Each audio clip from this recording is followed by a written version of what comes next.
Boa tarde a todos.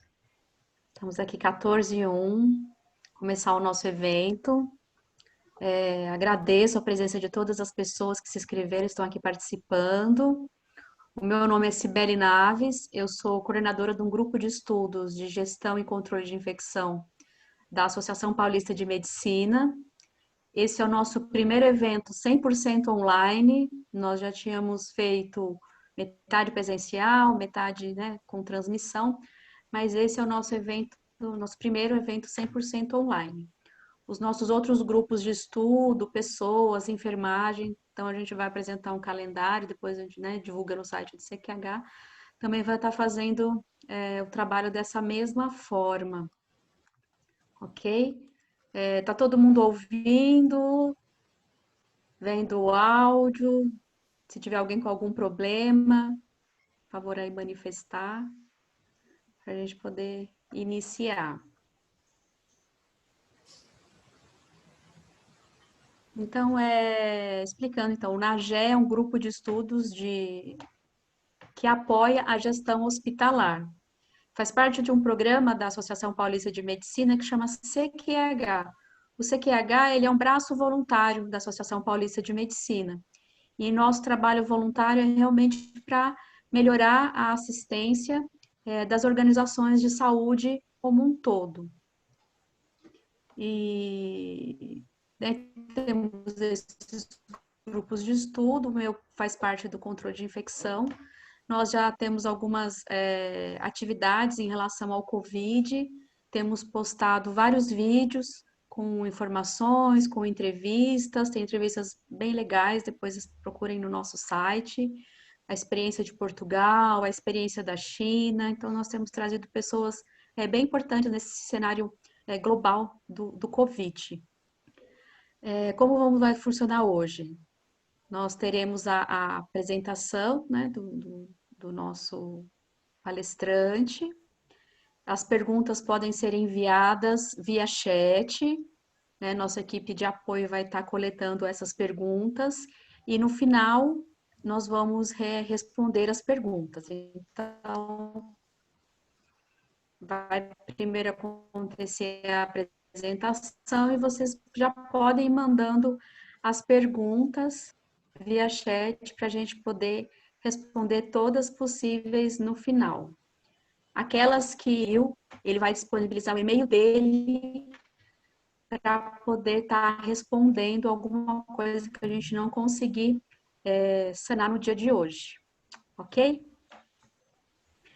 Com muito prazer que eu estou recebendo aqui o Dr. Fumio, engenheiro. Ele tem de experiência nessa área de arquitetura e gestão hospitalar, o que eu tenho de vida, né? Então, assim, é uma riqueza muito grande essa experiência que ele tem. Nas nossas conversas prévias, assim, eu já fiquei realmente fascinada, né, com essa interface da engenharia, da arquitetura no controle de infecção. Eu vou ler o currículo dele, vocês vão ver que realmente a experiência é bem grande. Então, aqui, ó, senhor engenheiro Fumil, especialista em administração hospitalar pela Faculdade de Saúde Pública da USP, especialista em segurança do trabalho pela Unicamp Fundacentro, graduado em engenharia civil pela Unicamp, tem mais de 40 anos de gerenciamento, engenharia e manutenção hospitalar, engenharia clínica, serviços de apoio, lavanderia, higiene, segurança patrimonial, segurança do trabalho, suprimentos em hospitais de grande porte de São Paulo. Atuou como gerente de planejamento de obras industriais na construtora toda do Brasil. Foi coordenador e professor de cursos de especialização Lato Sensu Manutenção e Engenharia pela Faculdade de Administração Hospitalar IPH de 2000 a 2006. Na FEI, Faculdade de Engenharia Industrial de 2006 e 2010. E atualmente ele é coordenador e professor dos cursos de extensão e pós-graduação de Engenharia e Manutenção Hospitalar pelo INBEC, UNIP, Instituto Brasileiro de Educação Continuada. Então, só por esse currículo a gente já consegue ver, né, toda a experiência e a gente poder estar compartilhando, né, com ele estar compartilhando com a gente toda essa experiência que ele tem e focando um pouco no Covid, né, que é o que nós estamos vivendo atualmente. Então, seja bem-vindo todos e a palavra agora está com o engenheiro Fumio. Boa tarde a todos. É um prazer imenso estar com vocês nessa tarde, né? Trocando algumas experiências, porque nessa área a troca de experiência é uma coisa contínua e infindável, né? De tanta coisa que tem, quer dizer, cada dia é um dia, é uma novidade.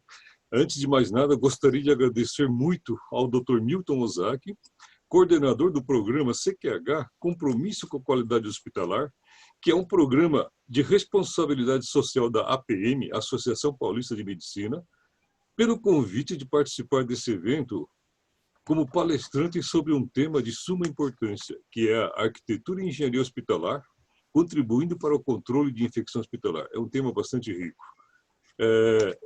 Infelizmente, o tempo é bastante curto, então nós temos que correr um pouco e fazer de uma forma bastante resumida.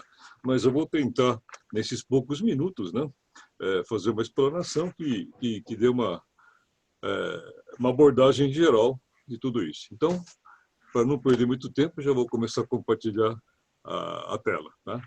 Bem-vindo a todos vocês e muito boa tarde. Então, vamos lá.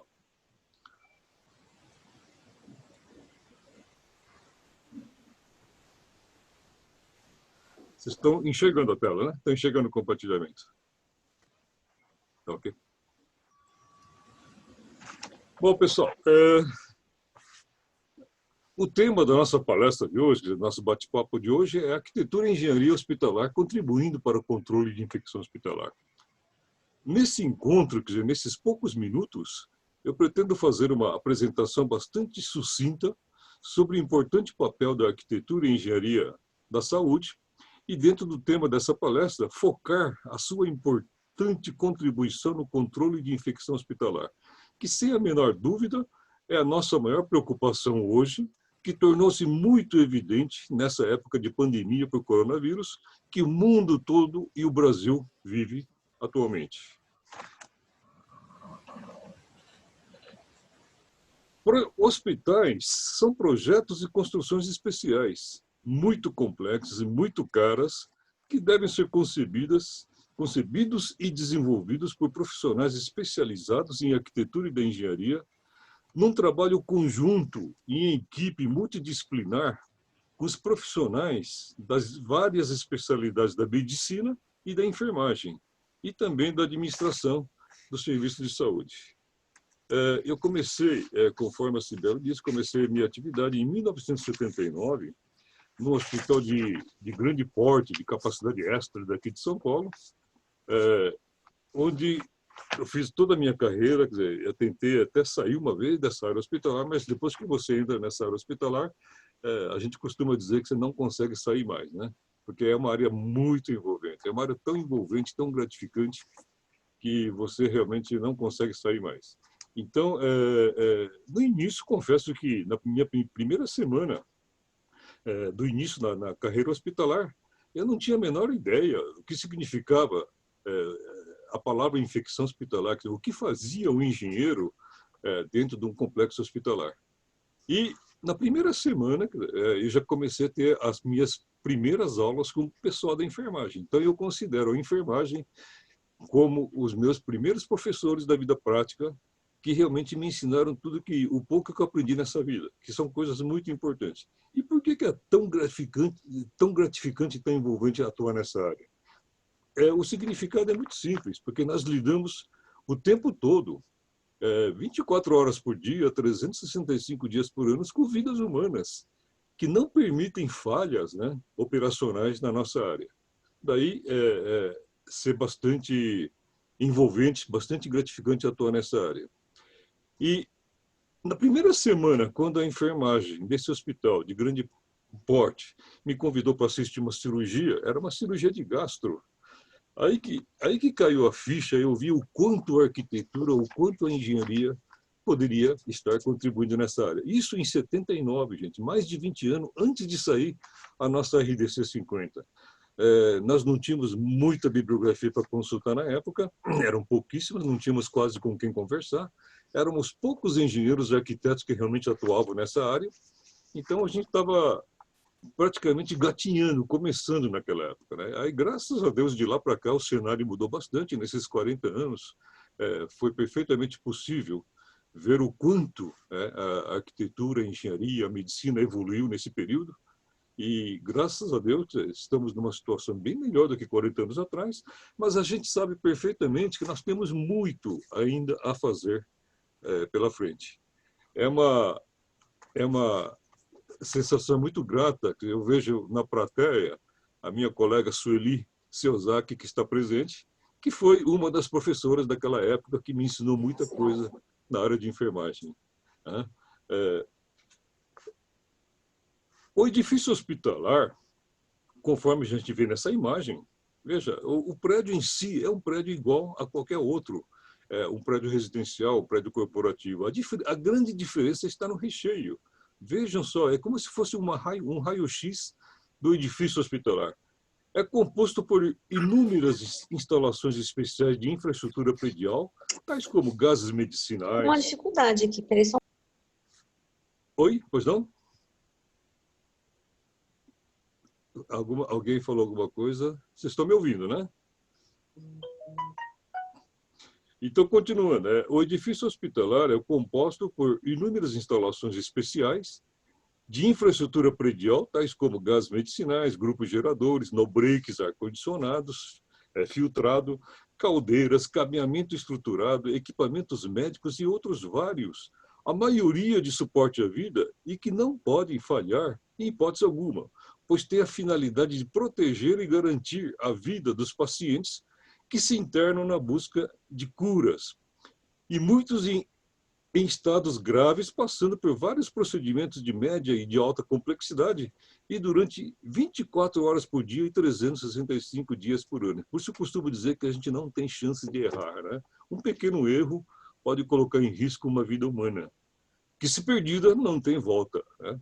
É isso que faz a diferença, basicamente, de uma edificação hospitalar de uma edificação residencial corporativa. Que uma vida perdida não tem volta. Numa edificação industrial corporativa, se você perde algumas horas de produção porque uma máquina quebrou, amanhã você conserta a máquina, faz umas horas extras e é capaz de você recuperar o prejuízo. Mas uma vida perdida não tem como trazer de volta. Esse é o grande diferencial. Em outras palavras, nós não temos realmente chance de errar para não colocar em risco de morte uma vida humana. Já dizia o Peter Drucker, o grande visionário de origem austríaca, escritor e formado em Direito na Alemanha. Ele é o pai da administração moderna. Ele dizia que administrar um hospital definitivamente não é uma tarefa fácil. Nós sabemos disso, que administrar um hospital realmente é uma tarefa muito difícil, que tem muitas particularidades. Poucos processos industriais são tão complexos quanto os de um hospital. As organizações hospitalares, uma das mais difíceis sob o ponto de vista de gestão. Isso aí é o pensamento do Peter Drucker, que é uma grande verdade.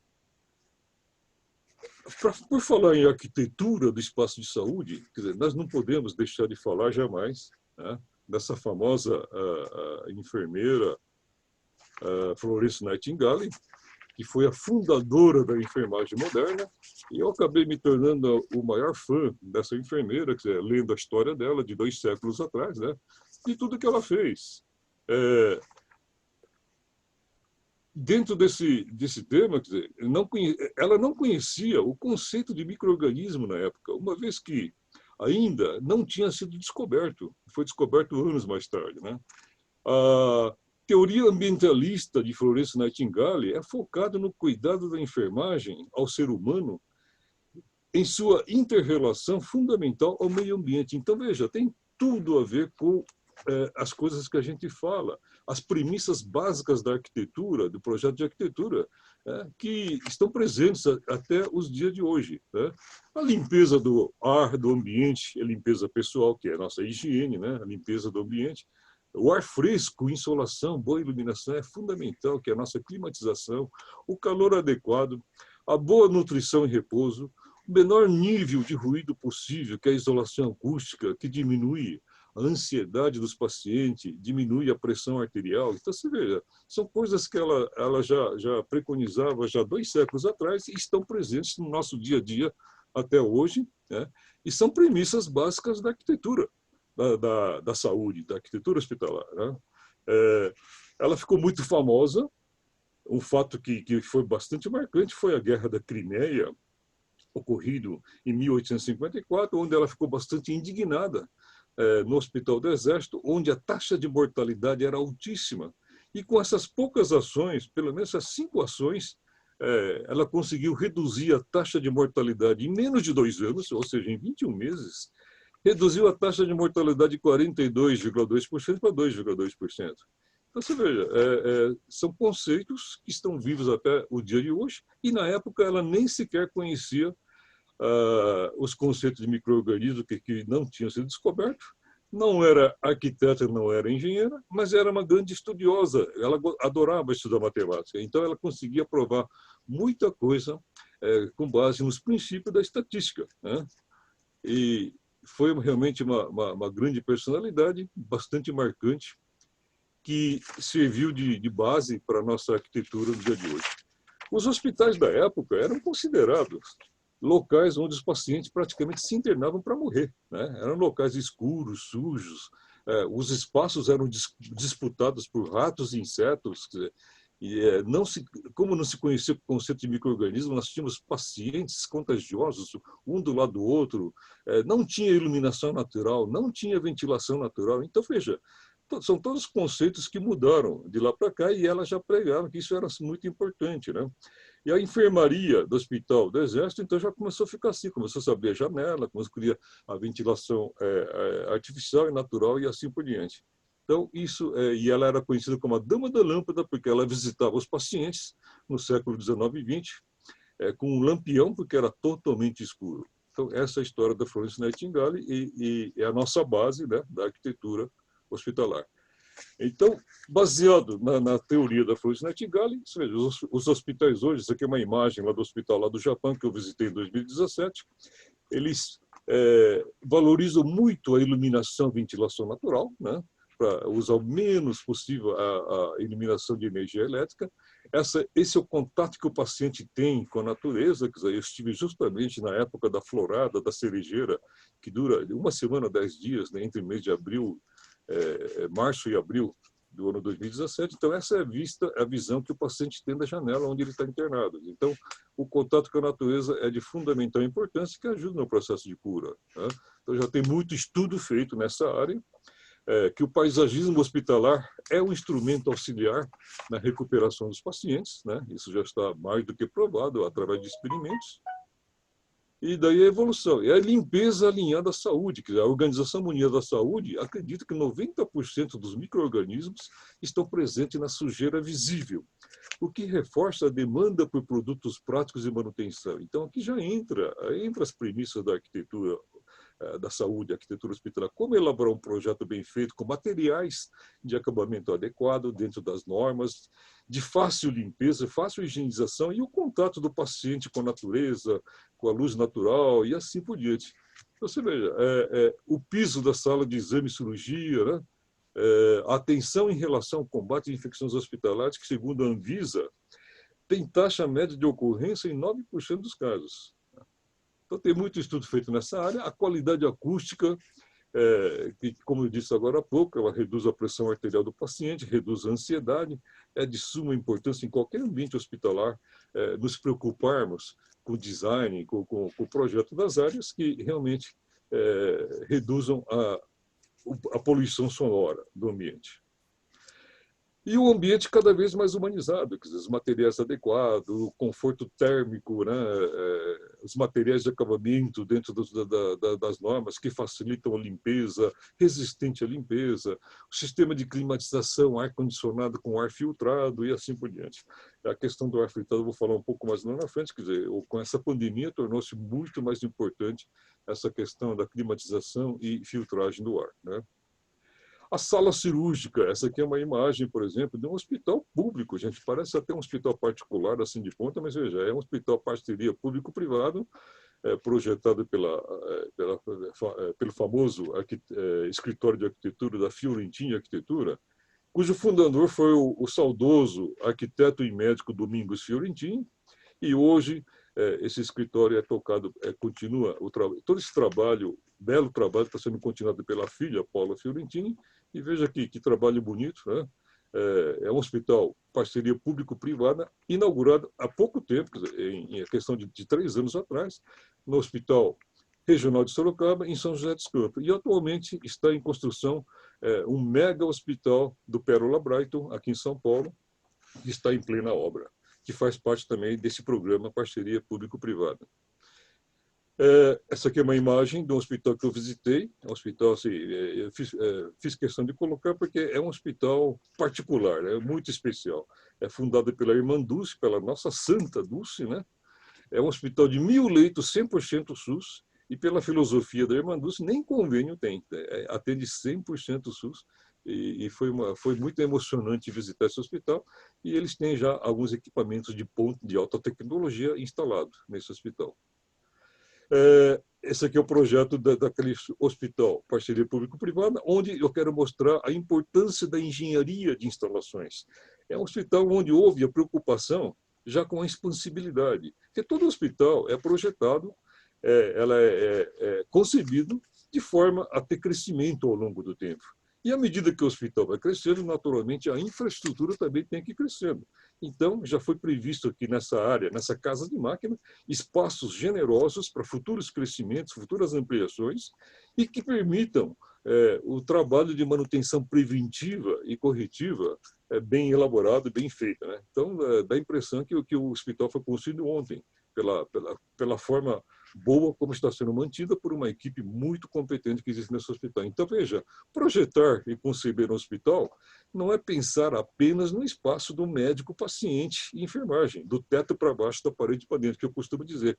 Nós temos que ter uma visão, quer dizer, o arquiteto que vai projetar um hospital, ele tem que ter uma visão macro, tem que ter uma visão de todo o hospital como um todo, e, além disso, toda essa infraestrutura que ocupa um espaço enorme e que faz todo esse complexo hospitalar funcionar dentro das normas e dentro dos conformes. Então, veja, projetar um espaço de saúde, um espaço hospitalar, não é um trabalho tão simples.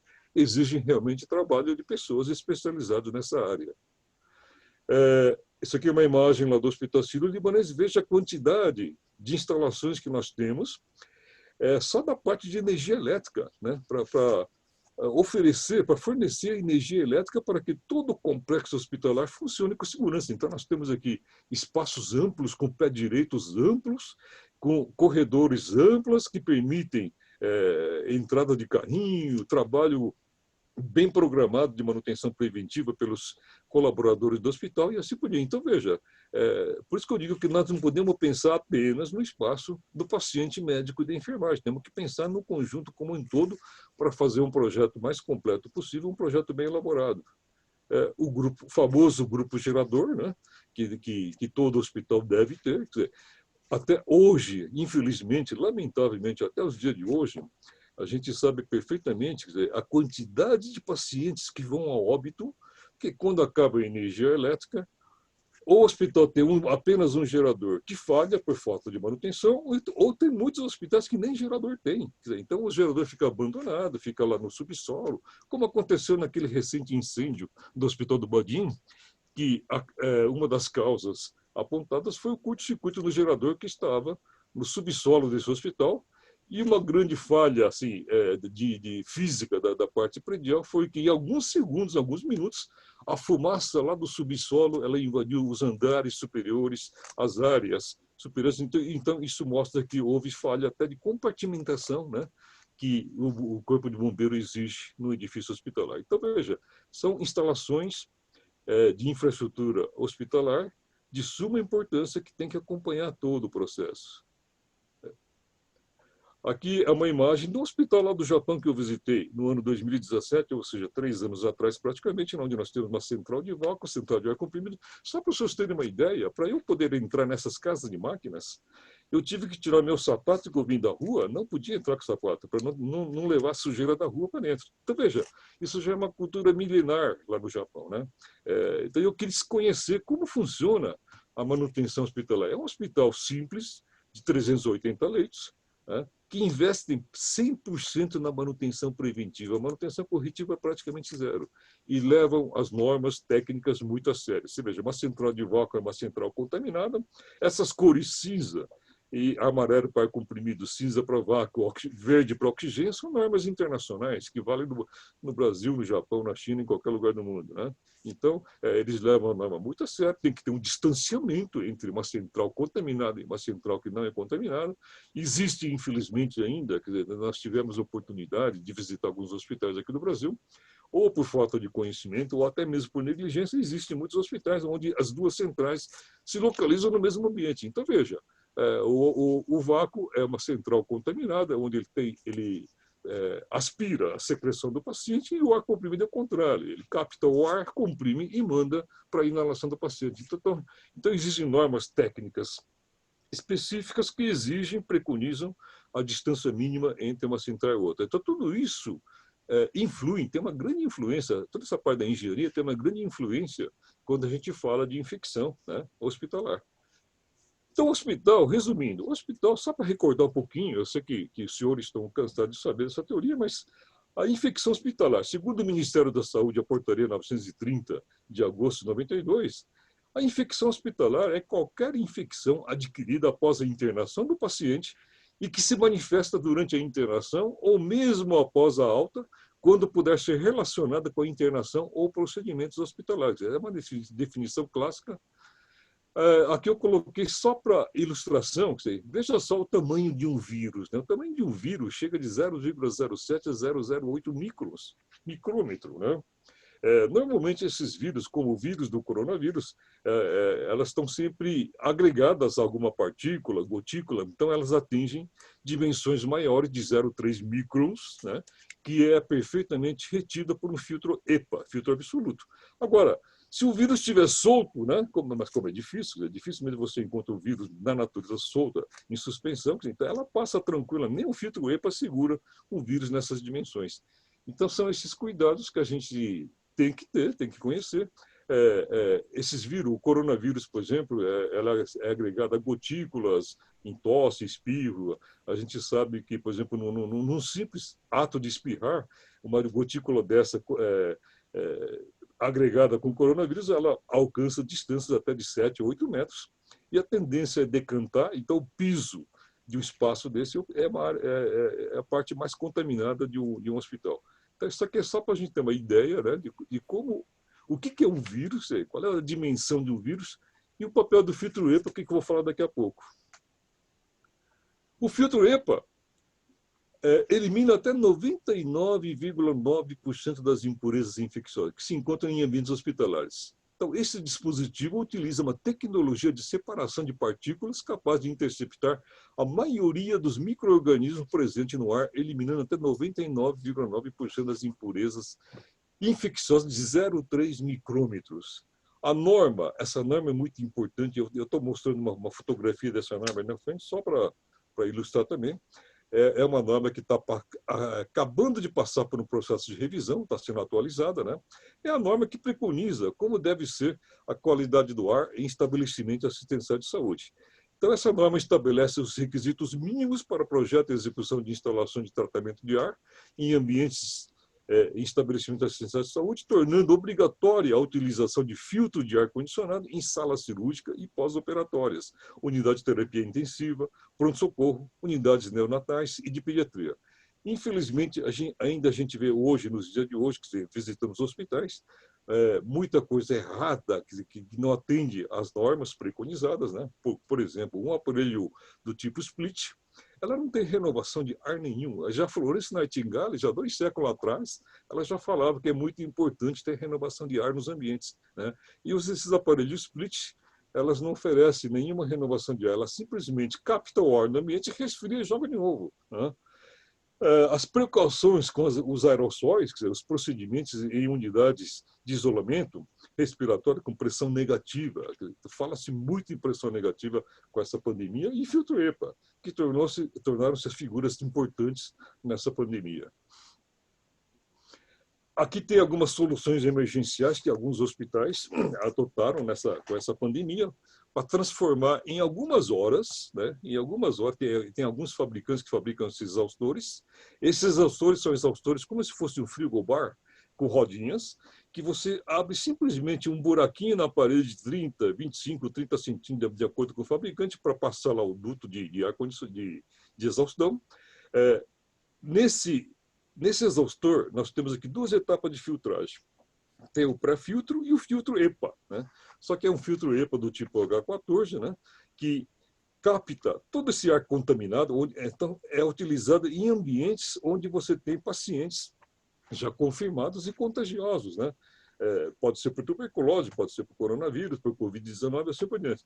Então, na verdade, você transforma o ambiente em pressão negativa na hora que você liga esse exaustor numa tomada 220, por isso que eu digo que essa instalação pode ser feita em 2 horas por um funcionário da manutenção, é uma instalação muito simples, que muitos hospitais adotaram, e com isso eles protegeram os colaboradores do hospital. Né? Por quê? Porque esse ar contaminado, esse ar infectado, ela não vai, não circula pelo hospital. Esse ar contaminado, se ela não tiver essa pressão negativa nesses ambientes, esse ar contaminado acaba invadindo os corredores hospitalares e acaba infectando os colaboradores, os enfermeiros, médicos, os acompanhantes, visitas que circulam pelo ambiente hospitalar. Então, em algumas horas você consegue transformar um ambiente de internação, um apartamento ou até mesmo uma sala cirúrgica, né? Uma sala cirúrgica onde você vai ter um procedimento com o paciente já infectado e contaminado por coronavírus ou por tuberculose, qualquer doença infecciosa, que se transforma em pressão negativa. Esse ar, antes de ser lançado para a atmosfera, ele passa por 2 etapas de filtragem, então todos os vírus é retido no filtro absoluto. Então, com isso, você não contamina o ambiente exterior e, com isso, você transforma em pressão negativa e protege seus colaboradores hospitalares. Então, é uma solução emergencial, não dá tempo de fazer projetos de estudos prolongados, grandes obras numa situação dessa, e muitos hospitais adotaram esse sistema a toca de caixa e, com isso, com certeza, protegeram e salvaram muitas vidas dos colaboradores que estão na linha de frente. Né? Aqui tem algumas imagens onde mostram assim, algumas situações possíveis da instalação desse tipo de exaustor. Né? Então, esse exaustor é instalado aqui, é feita uma abertura na parede. É muito importante que tenha uma entrada de ar externo, ou através, por exemplo, aqui é uma sala de isolamento, onde nós temos aqui uma anticâmara. Então, tem que ter uma entrada de ar externo para ter uma renovação de ar. E esse ambiente onde está o paciente contaminado e contagioso, ele fica com pressão negativa. Ele tem mais ou menos esse formato. Aqui está a cama e o aparelho instalado aqui. É uma instalação super rápida. Aqui é uma outra situação onde você instala o aparelho na antessala ou no forro e capta o ar externo, filtra e joga o ar filtrado onde está o ambiente. Então, aqui já é uma pressão positiva, não negativa. Né? Aqui está um pequeno exemplo assim, para efeito de ilustração, que o que seria uma cascata de pressão, né? Uma cascata de pressão que é exigido pelas normas. Então, aqui está o corredor do hospital, nós temos aqui uma anticâmara, aqui uma sala de isolamento. Se o paciente for um paciente imunodeprimido, né? Onde ele tem que ter proteção, ele não pode ser contaminado, infectado por um ar contaminado. Então, jamais o ar do corredor entra onde está o paciente, porque aqui na anticâmara nós temos insuflamento de ar filtrado, né? Filtrado por filtro EPA, então aqui é uma pressão positiva. Então, a tendência é a seguinte, é o ar da anticâmara filtrado é que vai onde está o paciente, né? E sai para fora. Jamais o ar do corredor, que é um ar contaminado, vai entrar onde está o paciente. É a mesma coisa no banheiro que está anexo à sala de isolamento. O banheiro geralmente é uma área contaminada, então ela tem uma pressão negativa. Então, nunca o ar do banheiro vai atingir onde está o paciente. Isso para o caso do paciente imunodeprimido. Agora, se for o contrário, se for um paciente contagioso, então nós temos que inverter essa cascata de pressão. Aqui tem que ser pressão negativa, jamais o ar contaminado tem que sair para fora do corredor do hospital para infectar lá os colaboradores do hospital. Então, na verdade, isso aqui é o que se chama de cascata de pressão, né? Essa aqui é uma imagem lá do Hospital Sírio-Libanês, onde eles já, antes da pandemia, eles já tinham previsto um apartamento de internação já com pressão negativa. Então, tem aqui todas as instruções para a enfermagem, né? Como é que se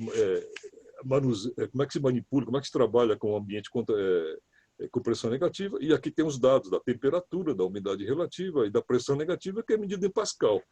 A média é em torno de 5 a 10 pascal. Lógico que cada vez que você abre a porta, entra alguém da higiene, entra alguém da enfermagem, a pressão tende a cair, mas nunca o ar contaminado lá de dentro sai aqui para fora do corredor. Então, com isso, existe uma proteção muito grande para os colaboradores que atuam, que trabalham na linha de frente. Aqui está aquela tabela, quer dizer, a norma da NBR 7256, que está no processo final de atualização. Quer dizer, nós temos profissionais e engenheiros, colegas nossos, altamente capacitados, né, que estão trabalhando nessa atualização dessa norma, e essa norma de estudo, quer dizer, conforme o tipo de ambiente, que começa desde a sala de cirurgia, que é uma área de alta complexidade, uma área crítica, até as áreas administrativas, que é uma área não crítica, e para cada setor, então nós temos aqui as condições mínimas e as desejáveis de temperatura ou de umidade, a quantidade de troca de ar, a vazão de ar, e no finalzinho, na última coluna, que nós temos onde tem que ser pressão positiva, onde tem que ser pressão negativa. E assim por aí. E a qualidade, quer dizer, quais são os tipos de filtragem que tem que ser para cada tipo de uso. Então, é uma norma muito importante no nosso uso, quer dizer, é uma norma da engenharia muito importante, que a gente tem que usar muito na hora de conceber, na hora de projetar, fazer uma instalação hospitalar. Né? Existe aqui uma nota técnica da ABIH, que é a Associação Brasileira de Profissionais do Controle de Infecção e Epidemiologia, né, que dá algumas orientações na prevenção e vigilância epidemiológica das infecções por SARS, né, Covid-2, Covid-19, dentro do serviço de saúde. Basicamente, se veja, tudo que se refere aqui na sua técnica, eu coloquei apenas o item 2, que é a implementação de controles de engenharia, porque o tema nosso aqui é engenharia. Então, veja, adotar a pressão negativa para as áreas coletivas de cuidado intensivo ou qualquer ambiente de internação em que estejam alojados pacientes confirmados por Covid-19, observando essa cascata de pressão em relação aos ambientes adjacentes. Na indisponibilidade ou insuficiência de leito de insuflamento respiratório com pressão negativa, a área coletiva de cuidados intensivos poderá ser exclusiva para os pacientes confirmados, passando a ser uma unidade em coorte Covid-19. Eu não vou ler tudo esse slide, mas basicamente isso. Ela se refere à qualidade do ar, como tem que se comportar a cascata de pressão, né? As barreiras ou participações físicas para a orientação e atendimento dos pacientes. Então, você veja, quem vai projetar um espaço de saúde, quem vai projetar um espaço hospitalar, uma área hospitalar, tem que conhecer no mínimo essas normas. Então, para fazer um trabalho dentro das normas, e de forma que dê a máxima segurança aos pacientes, que é o nosso foco principal, né? A portaria 2619 de maio de 98, ela já preconiza, né, a exigência da Comissão de Controle de Infecção Hospitalar. Em 2010, ainda faltavam 8% dos hospitais brasileiros não tinham CCIH. Hoje, graças a Deus, eu acho que nós atingimos a taxa de 100%. 100% dos nossos 6.500 hospitais têm o seu CCIH implantado. Então, dispõe sobre essa portaria, ela engloba a Lei 9.431, de 97, que dispõe sobre a obrigatoriedade da manutenção do programa de controle de infecções hospitalares pelos hospitais do país, né? Então, isso é o mínimo necessário. E a gente não pode esquecer, na hora de projetar um hospital, projetar um espaço de saúde, ou seja, uma reforma ou uma ampliação, nós temos que conhecer o mínimo de conceito de biosseguranças. Olha, eu conheço poucos arquitetos que realmente dominam, tá? Dominam esse assunto de biossegurança nos ambientes hospitalares. Eu me lembro perfeitamente que eu tive muitas aulas com o saudoso Dr. Domingos Fiorentini, que ele já há 10, 15 anos, ele falava muito em biossegurança nos ambientes hospitalares, e é o mínimo que nós temos que saber. O objetivo principal é criar um ambiente de trabalho onde se promova a contenção do risco de exposição a agentes potencialmente nocivos ao trabalhador, pacientes e meio ambiente, de modo que esse risco seja minimizado e eliminado. Contenção é um conceito muito importante. É método de segurança utilizado na manipulação de materiais infecciosos ou causadores de riscos em meio laboratorial, onde estão sendo manejados ou mantidos.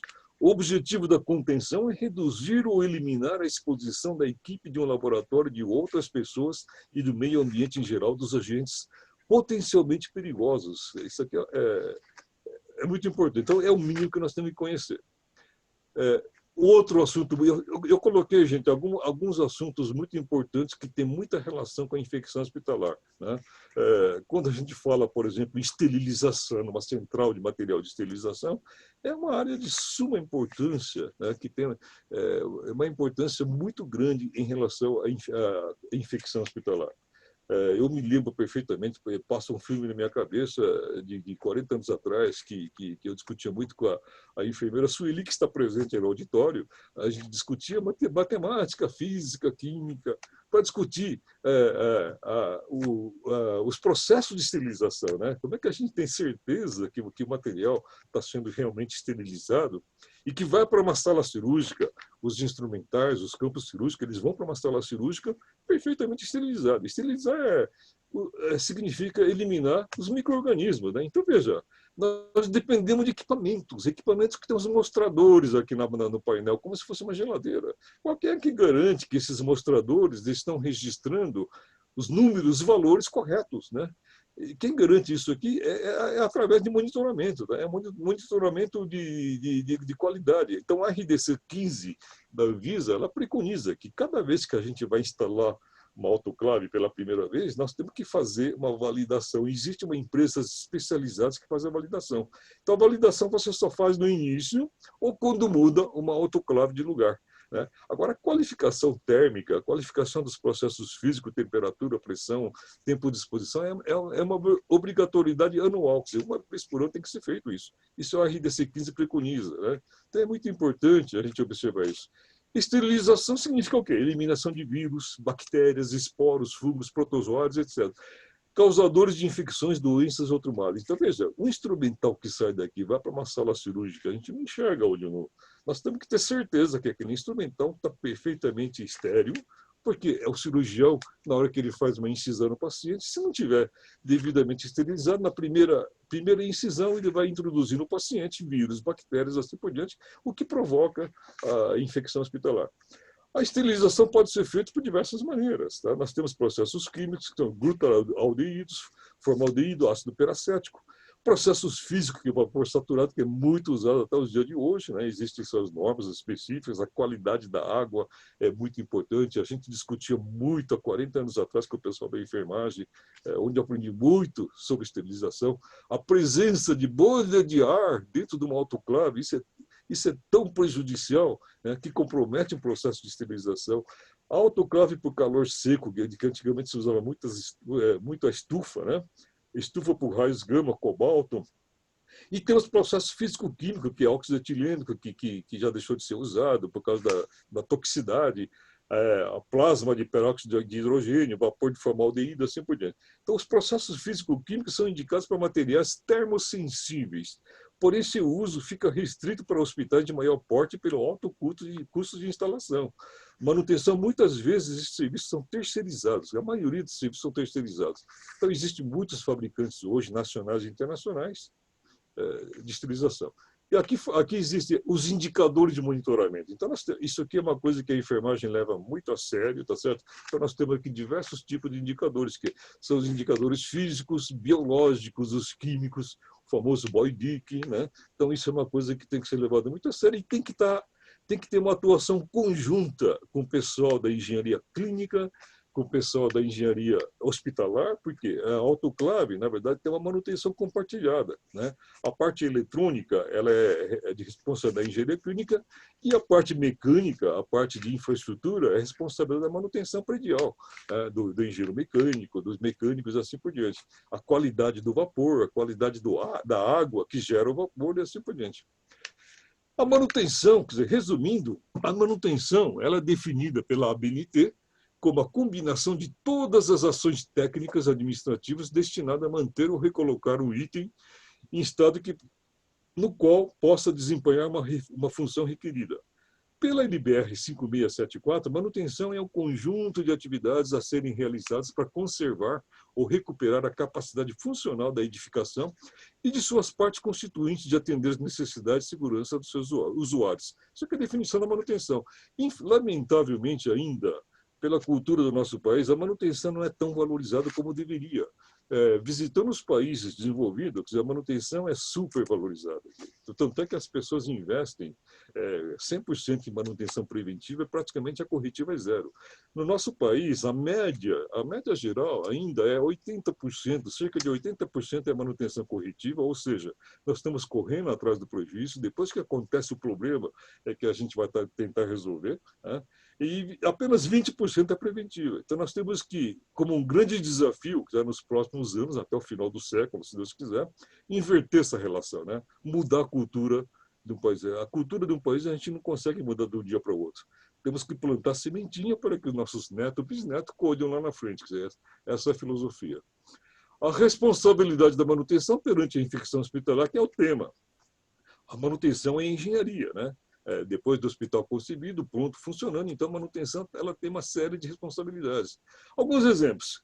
Calibração, quer dizer, as autoclaves, estufas, respiradores, tem que estar, aqueles mostradores que eu apontei para vocês, que fica na frente do equipamento, eles têm que estar devidamente calibrados de tempo em tempo. Eu tenho que ter certeza que a temperatura que indica naqueles mostradores, tá, são fiéis, né? São corretos. A operação e manutenção do sistema de ar-condicionado central.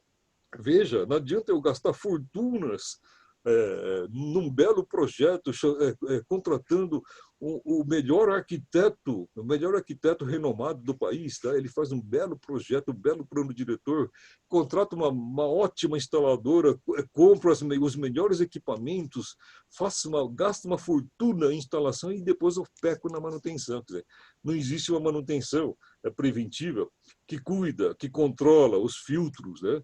As serpentinas, a gente vê muito disso por aí. Eu vi alguns hospitais até certificados que o mecânico de ar-condicionado, por falta de orientação ou pessoa errada, em cargo errado, que existe muito por aí, ele simplesmente tirava o filtro, por quê? Porque o médico reclamava que a sala não esfriava, então ele ia naquela baita instalação de central de ar-condicionado, tirava o filtro.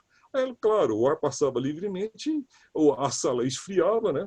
E o médico ficava todo contente e o mecânico, o funcionário da manutenção, ficava todo satisfeito.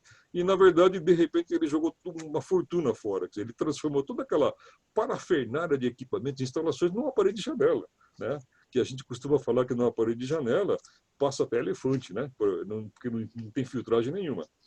Os testes operacionais nos equipamentos de esterilizações, como eu falei, a RDC 15, isso tem que ser levado muito a sério, isso é obrigatório por norma. A limpeza dos reservatórios de água, análise bacteriológica periódica, que é obrigatória por norma, a manutenção e limpeza dos equipamentos e instalações de setores críticos, como foco cirúrgico, mesa cirúrgica, rede de oxigênio, vácuo, ar comprimido, gás anestésico. Veja, tem muita coisa ainda a desenvolver nessa área, né? Nessa área de ar comprimido, eu me lembro que 40 anos atrás, a gente encontrava muitos hospitais que utilizavam centrais de ar comprimido, que eram aqueles compressores que se usam em borracharia, usam em postos de gasolina para calibrar pneu de carro. Quer dizer.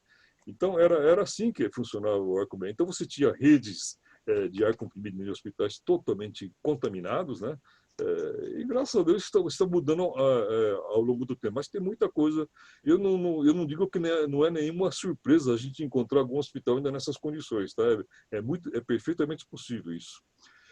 Uma coisa que eu sempre prezo muito, sempre coloco nas minhas aulas, que, veja, quem toca um hospital, eu acho que todos concordam comigo, é a enfermagem que toca o hospital. Praticamente 80% dos processos operacionais de qualquer hospital é a enfermagem que cuida. Então, veja, a enfermagem é quem conhece tudo. Então, é muito importante o arquiteto, é muito importante o engenheiro, tá? Ele tem que ter uma boa parceria com a enfermagem. Essa parceria, enfermagem, arquitetura, engenharia e manutenção, é de suma importância. Né? É muito importante. A enfermagem é quem conhece a posição exata dos pontos de gases, das tomadas elétricas, como é que tem que ser os materiais de acabamento. Antigamente, a gente via, a gente encontra ainda nos dias de hoje, Mas naquela época era muito comum você encontrar sala cirúrgica onde faziam cirurgias de alta complexidade, como cirurgia cardíaca, de ortopedia, assim por diante, aquele monte de azulejo 15 por 15 nas paredes, cheio de junta que ninguém consegue limpar, né?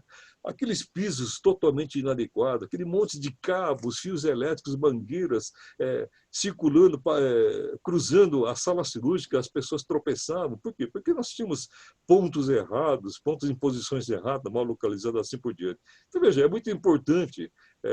Nós temos uma comissão de obra, eu sempre procurei montar uma comissão de obra em todos os hospitais por onde eu passei, e nessa comissão de obra normalmente faz parte uma enfermeira do CCIH, o médico do CCIH, né, da educação continuada, o pessoal da área administrativa financeira, e assim por diante. É uma comissão de obra, é uma comissão que tem o poder, tá, reconhecido pela diretoria, que todas as reformas, todas as intervenções, todos os investimentos hospitalares passam pelo primeiro crivo da comissão para fazer sua análise, né? Definir as prioridades, estabelecer os cronogramas e as buscas de novos conhecimentos. Gente, cada ano surgem novidades no mercado em termos de equipamento, materiais, então nós temos que visitar essas feiras, fazer o benchmarking, né?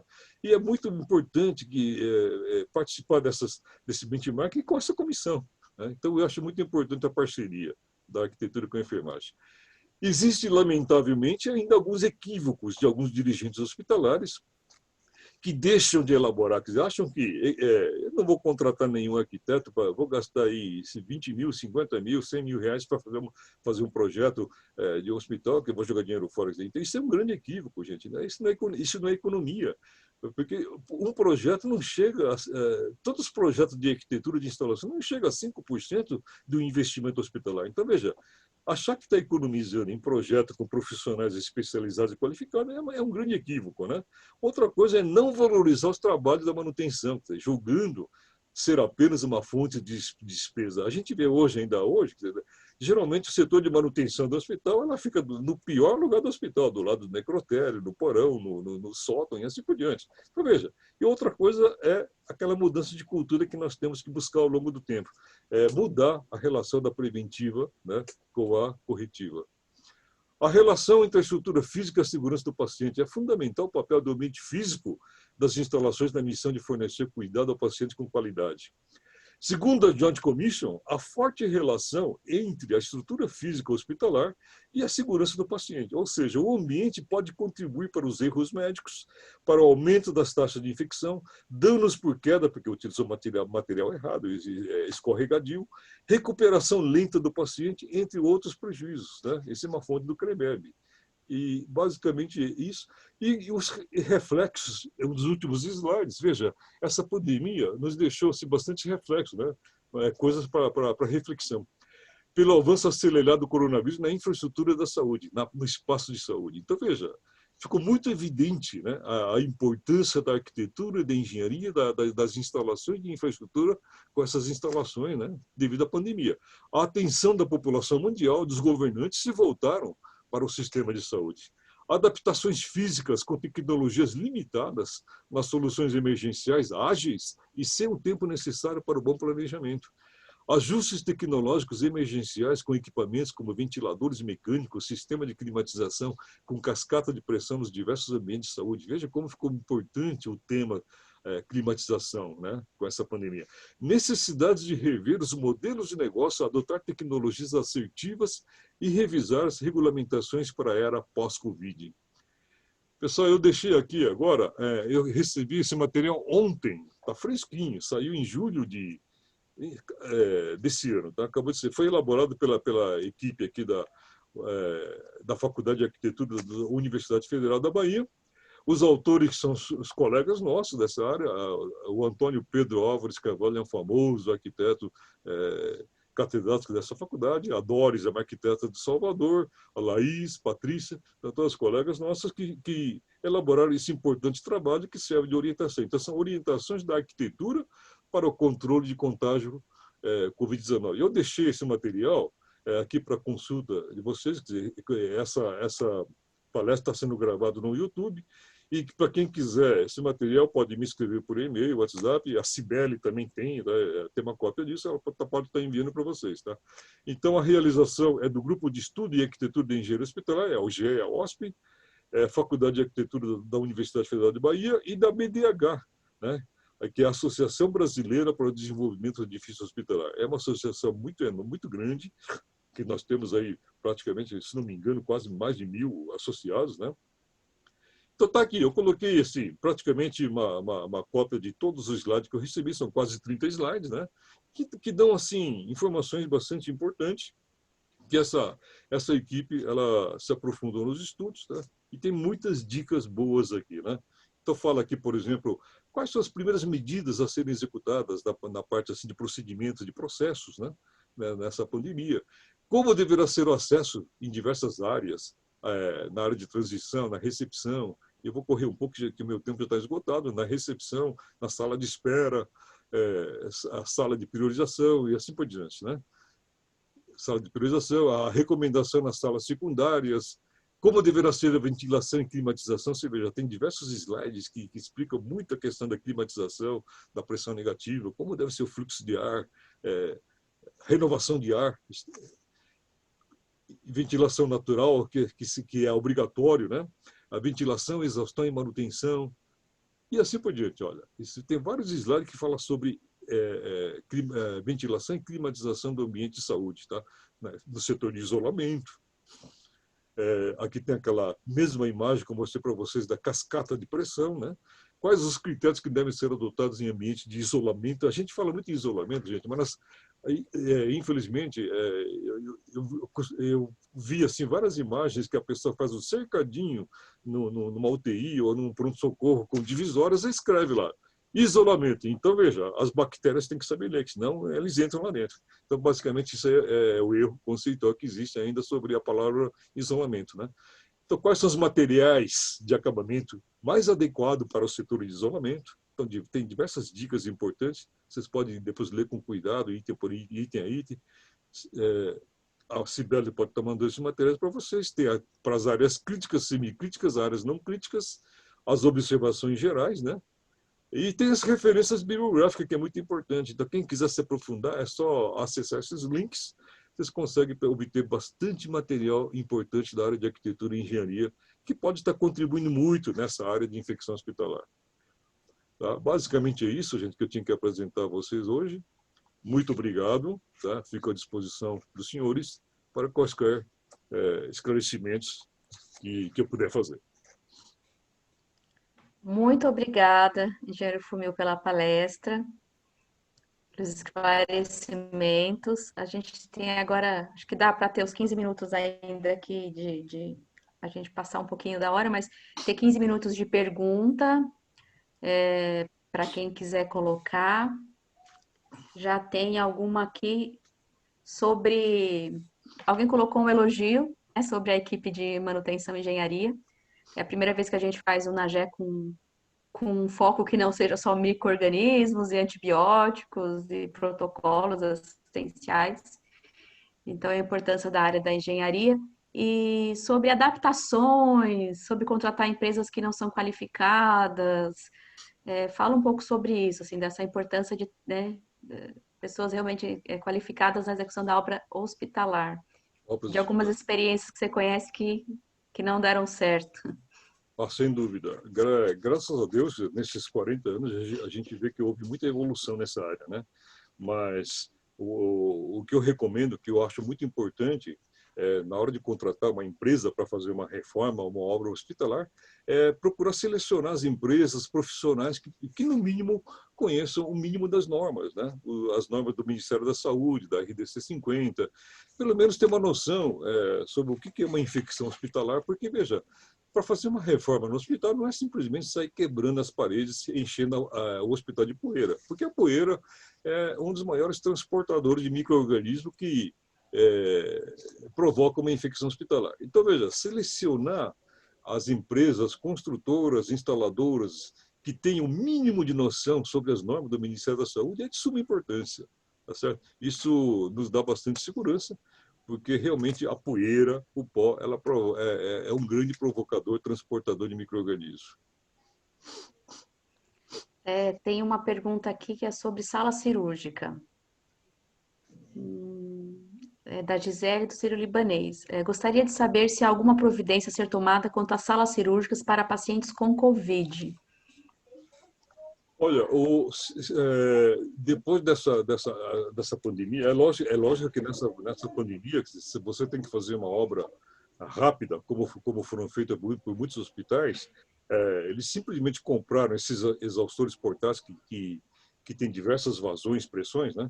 Você consegue, em algumas horas, transformar uma sala cirúrgica numa sala cirúrgica com pressão negativa.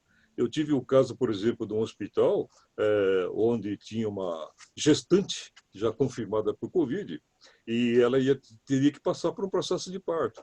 E eles não tinham assim nenhuma sala preparada para esse procedimento. E tinha que ser feito o processo de parto nesse hospital. Então, elas simplesmente instalaram um exaustor desse tipo portátil, abriram um furo na parede, colocaram uma tomada 220, ela consome pouquíssima energia elétrica. Aí foi feito todo o procedimento, né, durante o parto com essa paciente contaminada, e com isso evitou-se a contaminação do ambiente cirúrgico como um todo. Né? E com isso, com certeza, ofereceu uma grande proteção aos colaboradores, né, que atuam ali naquela área cirúrgica. Então, é uma Tem, sugestão. Agora, se tiver tem tempo, empresas que fazem isso, é isso? tem empresas fabricantes, né? Tem, por exemplo, eu indiquei 3 empresas para as pessoas que me procuraram para que eles pudessem fazer a cotação, né? Existe uma empresa que até fabrica de acordo com o tamanho da área, com o volume de ar, né? De repente você tem uma sala cirúrgica muito grande que exige um equipamento mais potente, então ele consegue fabricar um equipamento que atenda aquela necessidade. Então você consegue transformar aquela sala cirúrgica numa sala de pressão negativa da ordem de 10 Pascal, né, que dá uma proteção muito grande para os colaboradores daquela área, porque jamais o ar da sala cirúrgica, o ar contaminado, vai sair para os corredores do centro cirúrgico e assim por diante. Ok, temos mais perguntas aqui. A Helena Esper, que é do CTFM UGAC, né, Hospital Pediátrico de Oncologia. E ela queria indicação ou orientação quanto à construção de ambiente de pressão positiva que poderia se tornar pressão negativa, a depender do paciente isolado. Temos estrutura pequena, apenas um isolamento com antecâmera. Acho que você abordou, mas se quiser repetir isso. Basicamente, é isso que eu acabei de falar. Quer dizer, numa obra emergencial, que você tem que fazer rapidamente, seria dessa forma. Agora, se você tiver tempo, né, tempo hábil para preparar para o futuro, então é mais ou menos fazer como fez o Sírio-Libanês, né, naquele apartamento de internação que já foi executado com tempo, já faz parte do projeto de climatização. Então, o que significa pressão negativa? Né? É que o volume de ar que entra, que é insuflado, é menor do que o volume de ar que sai, que é exaurido. Então, se transforma em pressão negativa, tá certo? Então, existem empresas instaladoras especializadas nessa área de saúde que têm perfeitamente condições de fazer um projeto bem elaborado e com isso você consegue já preparar esses ambientes para simplesmente numa rápida manobra transformar de pressão positiva em pressão negativa. Né? E quem sabe esse será talvez uma novidade, tá? Nos futuros projetos pós-pandemia, né? que nós temos que... Pode ser que até a nossa RDC 50, que está no processo de consulta pública agora, ela leve até mais alguns dias para fazer essas adaptações em função dessa pandemia do Covid-19. Né? Então, nós podemos preparar, por exemplo, veja, precisa tomar muito cuidado, porque tem algumas pessoas que acham que transformar um andar de internação, eu quero transformar um andar que foi projetado para ser uma internação hospitalar. Transformar, de repente, de uma hora para outra, esse andar, tá? Todos aqueles pavimentos, aqueles leitos, numa UTI, tá? Não é uma coisa tão simples assim. Então, tem que ser analisada uma série de fatores. Tá? Desde que, por exemplo, um pequeno exemplo, por exemplo, a rede de gases medicinais. A rede de gases medicinais, o consumo de uma área de internação é bem menor, é metade do consumo de uma área de UTI. Né? Então, se a rede de gases medicinais também for projetada com essa flexibilidade, tá, para atender uma área de internação ou para atender uma área de UTI, é perfeitamente possível você fazer essa reversão assim em pouco tempo, rapidamente. Então, você consegue transformar, de repente, aquele andar de leito de internação, tá, num andar de UTI, né, de terapia intensiva. Tem mais uma pergunta aqui. Como gerir, é da Laiane, como gerir a manutenção predial nas instituições hospitalares antigas e sem opções de adequação aos procedimentos e equipamentos modernos?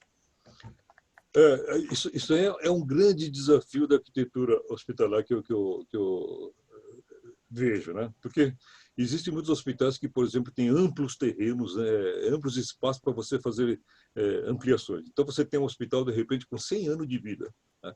Aí o diretor, a diretoria, a administração quer construir um hospital novo do lado, né? Aí você faz passarelas interligando o hospital de 100 anos com o hospital novo. É lógico que o hospital novo você consegue projetar, você consegue construir, atendendo praticamente a 100% do que exige a RDC 50, as normas da vigilância, e o hospital antigo você não consegue atender por causa da estrutura física antiga, né? Então, há necessidade de fazer adaptações, a necessidade de fazer adequações. Aí, nessa hora, o que eu costumo recomendar às pessoas, onde eu dou aula assim, em vários estados do Brasil, é que tenha uma boa interação com a vigilância sanitária local, porque a vigilância sanitária também varia muito de estado para estado, as exigências, o grau de exigência, assim por diante.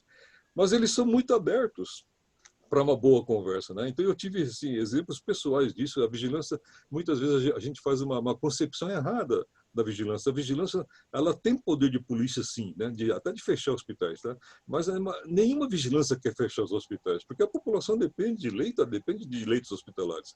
Então, na medida do possível, é perfeitamente possível equacionar, ter uma boa conversa, fazer uma boa adequação, né? Porque você vai interligar um hospital novo com o hospital velho, né? E a manutenção, a própria palavra diz, nós temos que manter tudo funcionando em ordem, né?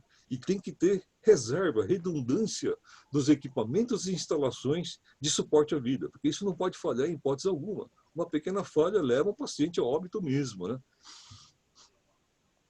Ok, tem uma pergunta sobre hospitais de campanha que foram construídos aí pelo Brasil.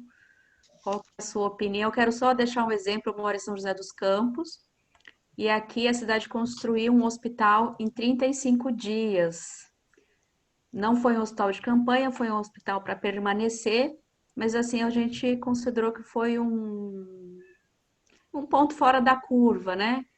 E cheguei a fazer a visita, respeitando todos os padrões da RDC 50, realmente foi um exemplo assim muito legal para a gente compartilhar. E aí eu quero perguntar das outros hospitais de campanha aí que foram construídos. Olha, o hospital de campanha uma solução emergencial, né? Infelizmente, eu tenho percebido, nas manchetes de jornais que em muitos estados, muitas cidades, foram construídos hospitais de campanha toque de caixa, né? Num ritmo bastante acelerado, e nenhum arquiteto, nenhum profissional dessa área da saúde, especializado em arquitetura hospitalar ou engenharia hospitalar, foi consultado nesse projeto, né? Então, isso aconteceu muito, infelizmente. Mas o, o ideal é que realmente esses profissionais sejam consultados, né? Sejam especializados. Por exemplo, em alguns estados, como nós temos colegas, nossos arquitetos, engenheiros especiais, como Rio de Janeiro, que tem diversas assumidades na área de arquitetura hospitalar, os hospitais de campanha foram feitos a toque de caixa, mas foram atendidas as normas principais da vigilância sanitária, da Anvisa e assim por diante. Agora, tem muitos hospitais de campanha que foram feitos de maneira totalmente errada. Tá? Isso, lamentavelmente, a gente vê muito. Né? Ah, tá. Estão pedindo aqui. Ah, tem uma pessoa também que é de São José. Você vai mandar o contato. A gente vai deixar o contato no final. Ok. Tem mais alguma pergunta? Acho que dá para mais uma pergunta, se alguém tiver. Então, eu acho que não tem. Agradeço muito, né, por toda a explanação. Acho que a gente fica, os enfermeiros, eu sou enfermeira de formação, dessa parceria que a gente tem que ter entre a engenharia, né, e a enfermagem. Tem até aqui uma arquiteta que trabalhou junto comigo, nós éramos muito parceiras nesse sentido, a Gislene. A gente fazia juntos projetos para vigilância sanitária, né, a construção era feita todo em conjunto, exemplo, né, bem legal do nosso trabalho.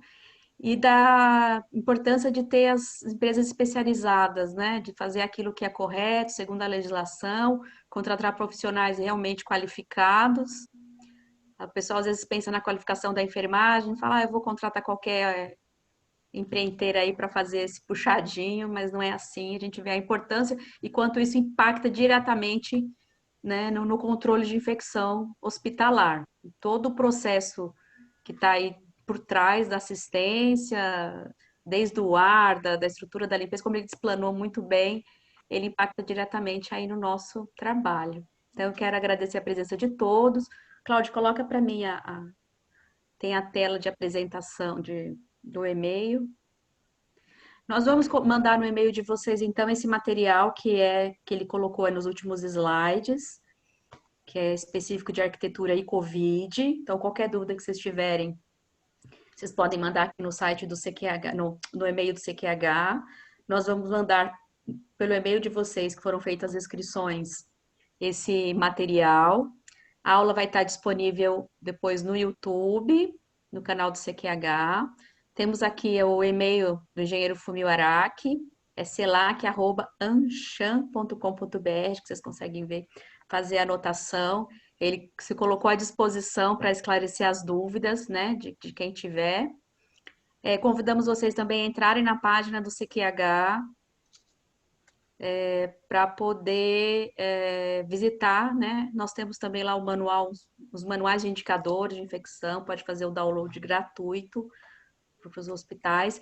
Queremos também que vocês façam sugestões, como essa nossa primeira webinar, pontos de melhoria, horários, se vocês sugerem também algum outro horário que seria melhor, a apresentação, o dia. Então, a gente espera realmente que esse grupo que participou do nosso primeiro webinar sejam os nossos colaboradores aqui para que o próximo seja muito melhor que esse.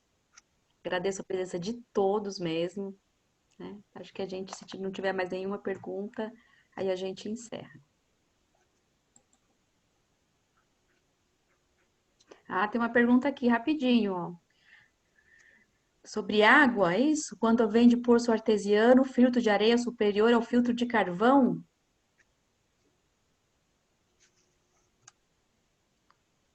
Conseguiu ouvir, doutor? A pergunta sobre a qualidade da água, isso, né? Isso. Se É, a água de poço artesiano, se filtro de areia é superior a filtro de carvão. o importante é fazer a análise laboratorial obrigatória por norma, tá certo? Ela tem que realmente atestar a potabilidade da água, né?